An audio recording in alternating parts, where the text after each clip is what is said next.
نحكيو على العام الجديد التونسي والتفاؤل، هل أنت عندك التفاؤل للعام الجديد؟ والله باش نقول لك العام الجديد ان شاء الله يدخل علينا عام مبروك. و صحيح اول حاجه يفرج جماعه غزه وفلسطين ولا ما ننساهمش. وان شاء الله الوضع يتبدل والدنيا ترخص شويه ولا تعرف اللي عنده كراوات وعنده الدنيا صعبت شويه في البلاد. ديما مع نهاية كل عام التونسي الاستهلاك تكثر الشراء نتاع الحاجات نتاع نعرفش الزينة، الحاجات اللي طيبوا بهم الجاتو، الحاجات هذيا تكثر والاسواق تتعبى. انت عندي انا نقول تبضع الانسان يعمل حاجه في دويرته مع بنياته ولا باش يمشي الوتله ولا باش يمشي واحده. انا عندي كاين متفضل عليهم واحد يبذر وكا حشك اكل الشراب وكل الماكله والقطو. انا عندي ما هو مش عادي ولا. احنا توا نحكيو على الناس اللي تشري وتعمل في دارها، لا هي باش تخرج تعمل حفله لبرا لا حتى شيء. لكن احنا نسمعوا ديما عام كامل نسمعوا في التونسي يتشكى ومواليك غاليه وما فما يتشكى في اخر العام يشري الفاكهه. فوالا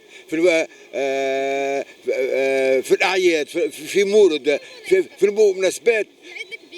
انا ساعات نمشي المجازان جايه ولا واحد نقعد باهت شنو بالشريوات العباد تهبط وتاخذ ولا ما نقعد شيء. يقول لك لا الشعب التونسي ما عندوش فلوس. لا التونسي عنده فلوس. هاي خرجت الفلوس في المناسبة. هاي خرجت فوالا. يحبوا كل الابهات ويحبوا يوريوا رواحهم معنا نعملوا وفي الاخر اون فان في الاخر شنو كلينا وتعشينا وشربنا واحد وقعدوا صباح هذاك يقطر ولا. معناها فيس التونسي يحب يفيس في راس العام. شو نقول لك بنتي اللي عنده صحة ليه واللي ما عندوش دارو يكتب من ربي ولا تعملها المدام خبزه ولا. انا عندي بنتي انا ما شاء الله ربي يبارك لها نسروا كل مع بعضنا. هي تعمل قطو وهي تعمل كل شيء تعمله في الدار ولا اقل 300 ما بين انا وبنتي. ما بين انت وبنتك تشاركوا فيهم عشان ولا هذا نمشي نحط انا زوج بنات انا في الوتيل ولا فاش مطلوب انا افيك 300 دينار افيك مي في والمدمه وضحك ولعبه واحنا صغيرات واحنا فرحانين واحد ولا.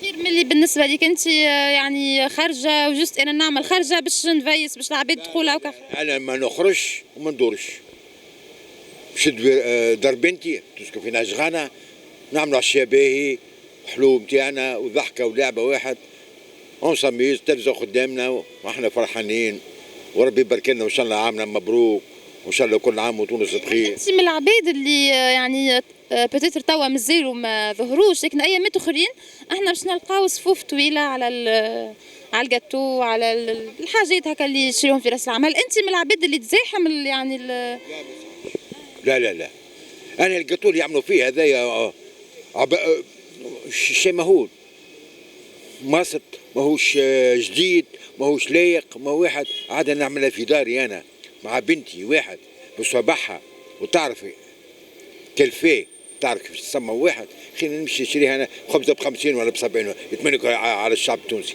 يعني انت فقدت الثقه في الحاجات هذه خاطر احنا كل عام نسمعوا اللي راهو والله عملوهم من قبل بدرا قداش وراهو المواد ما كانتش ساعات صالحه للاستعمال.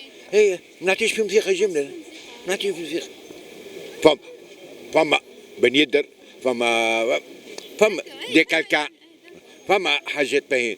اما اللي كاملات انا ما ندورش بهم بنتي ولا نشري بفلوس نشري بنتي تعمل لي كل شيء غلا واحد واحنا فرحانين ولا. حاجه بيا اليوم مازلنا نحكيو على الحاجات التجاريه على الحاجات اللي تعمل في الدار تعمل باليد. يقول لك نكون انا عارفها ولا عرفتها شنو فيها شنو حاطه فيها. غير ملي نقعد نزاحم. لا ما نزاحمش العباد وما نقعدش الصف انا وانا نجارة فيها على تاكسي باش ناس خبزتي تقطع ولا نطلع فيها في الكار ولا واحد. لا نبعد خير هذاك هو بنتي. هذا هو احنا نشوفوا فيهم يعني عام كامل واحنا توانسه من الطبقات الكل يعني يتشكاو من الوضع صعيب، لكن في راس العام احنا باش نشوفوا عباد باش تخرج هكا باش تخرج حشود كبيره للجاتو للدجاج. الشعب التونسي ديما يعيط هاو ما عندناش، هاو زيدات، هاو ما عندناش، هاو زيدات. يجي حاجه مناسبه هوب كل يخرجوا.